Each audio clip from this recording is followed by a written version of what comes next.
Terima kasih pemirsa, Anda kembali bersama kami dalam Market Buzz, dan di segmen ini kita akan mengulas sejumlah sentimen atau trigger dari pasar modal yang membuat IHSG pada hari Jumat kembali mengalami pelemahan cukup tajam pemirsa, ya, hampir 2%.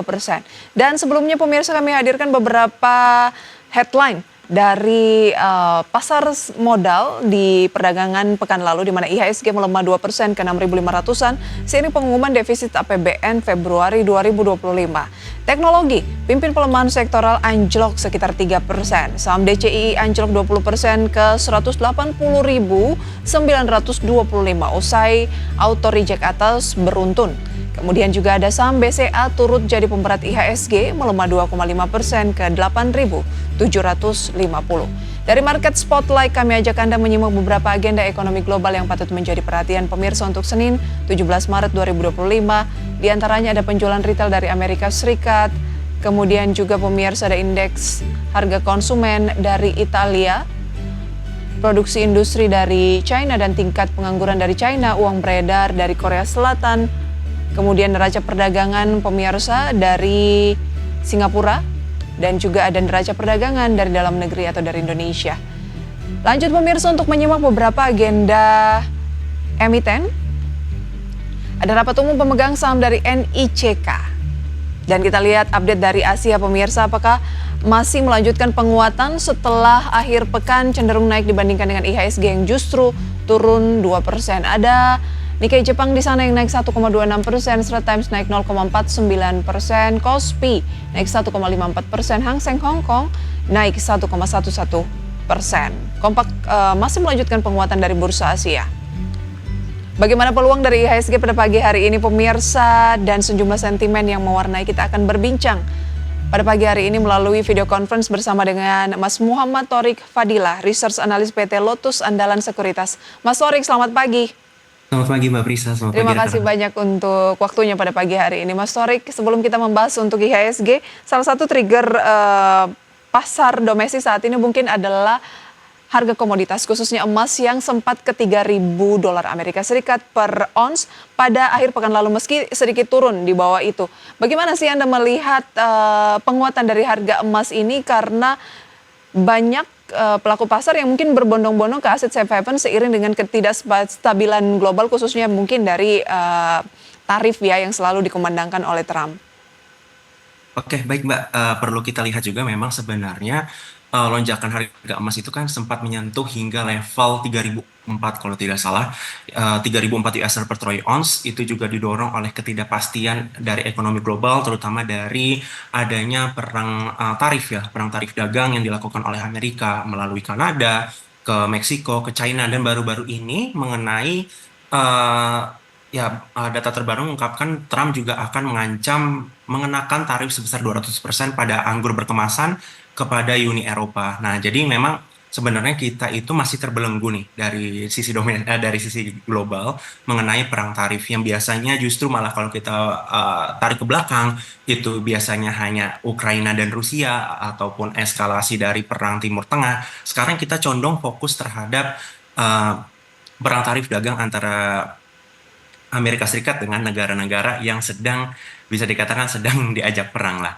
Nah, saya menilai memang sebenarnya para pelaku pasar juga masih cenderung melakukan pembelian terhadap aset safe haven karena pasar saham ataupun pasar keuangan lainnya masih cenderung volatile. Lalu juga saya menilai para pelaku pasar juga masih menunggu kebijakan The Fed mengenai arah pemotongan suku bunga lebih lanjut.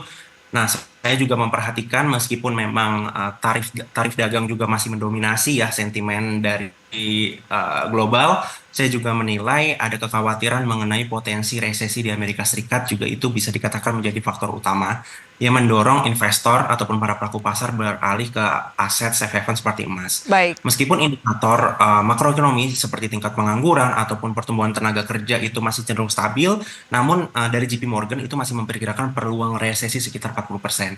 Jadi dengan sentimen yang ada itu mampu menggerakkan harga emas sampai 3.004 seperti itu. Baik. Ada perang tarif, potensi resesi Amerika Serikat, di mana JP Morgan memperkirakan 40% peluang Amerika Serikat ini akan mengalami resesi begitu ya.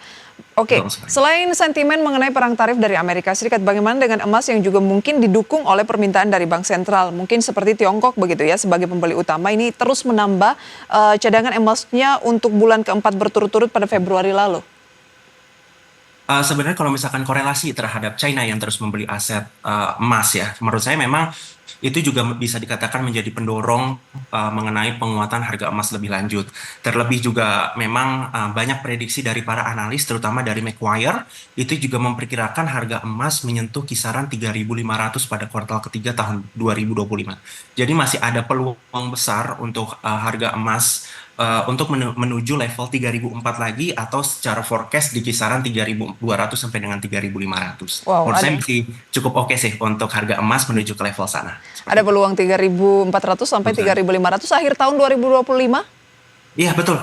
3.500 menurut Macquarie itu di kisaran kuartal ketiga tahun 2025.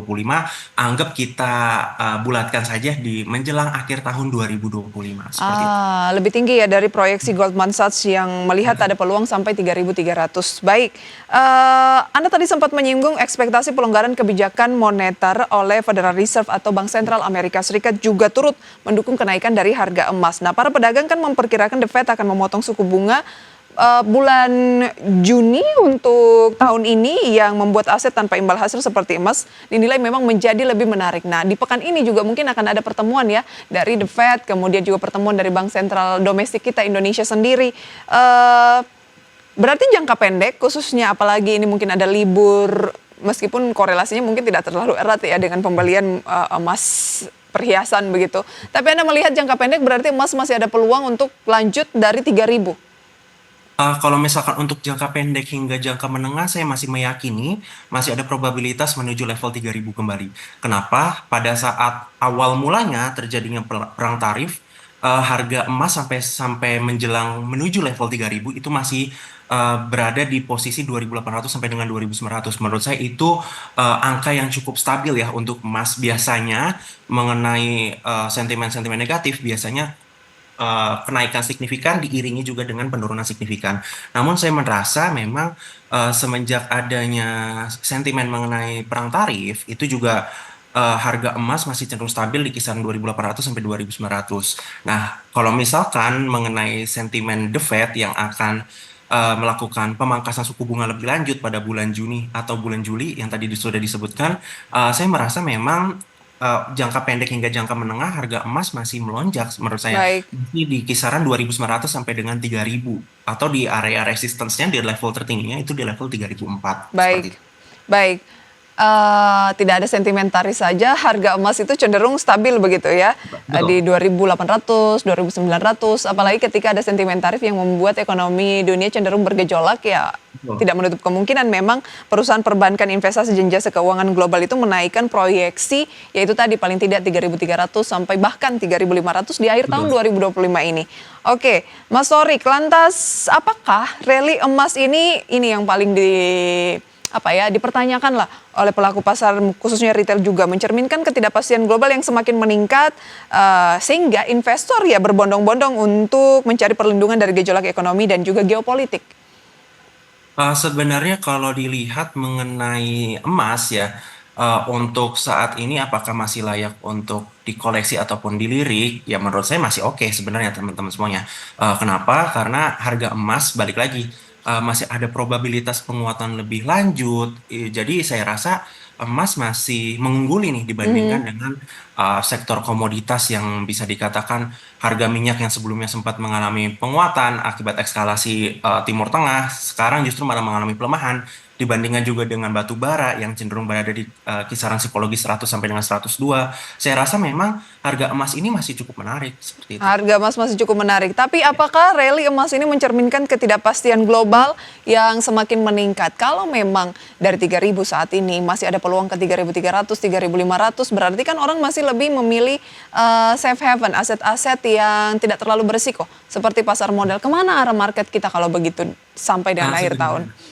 Oke, kalau dari sisi global, sebenarnya kita perlu melihat nih mengenai pernyataan resmi terlebih dahulu dari Amerika Serikat, apakah benar akan terjadi mengenai kenaikan tarif? Mhm. Karena saya rasa memang Donald Trump ini cenderung menggebu-gebu, tidak justru terhadap konferensi pers, hanya sesuai dengan pemikiran ataupun keluar dari mulut Donald Trump saja. Kita perlu melihat pernyataan pers dari Amerika Serikat, lalu juga kita melihat apakah masih ada kecenderungan negosiasi terhadap perang tarif tersebut. Jika misalkan memang negosiasi telah terjadi kesepakatan, saya rasa memang pasar modal itu cenderung lebih positif lagi. Tapi untuk jangka pendek hingga jangka menengah, saya rasa memang pasar modal ataupun pasar keuangan lainnya masih cenderung volatile seperti itu. Masih akan cenderung volatile. Bagaimana peluang untuk indeks harga saham gabungan? Nanti akan kita ulas Mas Torik, kita jeda terlebih dahulu ya. Kami kembali pemirsa usai jeda.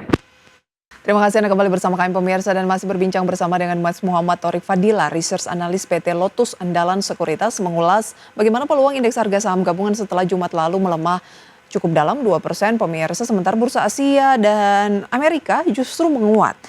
Oke, Mas Torik, IHSG kan melemah 2% ke 6.500-an seiring pemerintah umumkan defisit APBN Februari 2025. Sejauh mana Anda melihat korelasinya? Karena kalau kita lihat kan Asianya justru rebound, Amerikanya juga rebound, IHSG-nya justru lanjutkan pelemahan. Berarti sepanjang minggu lalu hanya di Rabu saja kalau nggak salah IHSG menguat, sisanya itu semuanya merah. Sebenarnya kalau kita lihat ya, memang kita tarik dulu, kita recap pada perdagangan Jumat kemarin, itu IHSG ditutup 6.515, melemah sekitar 131 poin, atau secara persentase mengalami pelemahan hingga 1,98%. Nah, selama sepekan juga IHSG masih mengalami pelemahan 1,36%. Lalu juga pada perdagangan Jumat kemarin juga asing masih melakukan aksi distribusi atau net sell, itu sekitar 1,77 triliun rupiah. Secara 1 bulan terakhir ya, sejak awal bulan Maret tahun 2025 itu net sell asing mencapai 4,14 triliun rupiah. Nah, korelasi terhadap defisit APBN yang mencatatkan defisit ya 31,2 triliun atau sekitar 0,13% dari PDB, itu bisa dikatakan bisa terjadi pelemahan itu diakibatkan adanya defisit APBN karena program pemerintah yang cenderung lebih agresif menurut saya, seperti pembangunan 3 juta rumah, realokasi anggaran untuk makan bergizi gratis dan antara, hingga juga desas-desus mengenai Cortex ya, itu juga mampu membebani APBN itu sendiri. Nah, meskipun memang Menteri Keuangan Sri Mulyani juga mengatakan defisit APBN itu masih sesuai prediksi, tapi sejumlah analis maupun para ekonom itu menyebut defisit APBN itu terjadi karena adanya program yang tadi saya sudah sebutkan mengenai MBG, Cortex, dan pembangunan 3 juta rumah. Jadi menurut para analis ataupun para ekonom, sepertinya pemerintah harus segera evaluasi nih mengenai dari segi pembiayaan ataupun mekanisme dari program-program tersebut. Nah, lalu juga penurunan IHSG bukan hanya saja mengenai defisit APBN, saya juga menilai karena adanya pemangkasan peringkat nih dari Goldman maupun terhadap Morgan Stanley, yang kalau Morgan Stanley dari equal ke underweight, lalu juga Goldman itu dari dari overweight ke market weight atau sekitar netral. Jadi dengan defisit APBN maupun terhadap mengenai pemangkasan rating dari Goldman ataupun Morgan Stanley, saya rasa memang itu turut membuati pergerakan IHSG Baik. selama terakhir. Dengan sejumlah trigger tersebut, kemana arah IHSG jangka pendek terlebih dahulu? Untuk jangka pendek, saya masih meyakini IHSG masih bergerak sideways dengan kecenderungan volatile atau bisa dikatakan melemah.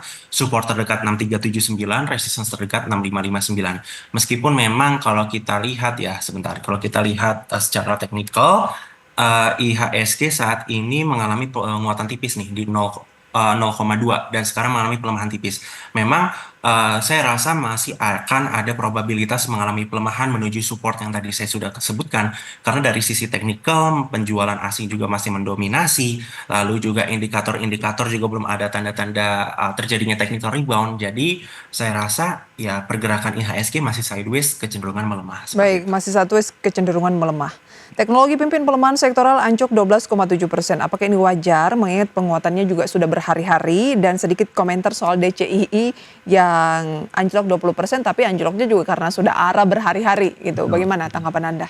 Untuk sektor teknologi, menurut saya ini pelemahannya sudah cukup wajar karena seperti yang kita tahu juga bahwa IHSG kalau misalkan bisa dikatakan mengalami penguatan selain dari karena perbankan ataupun konglomerasi, IHSG juga didukung oleh saham sektor teknologi.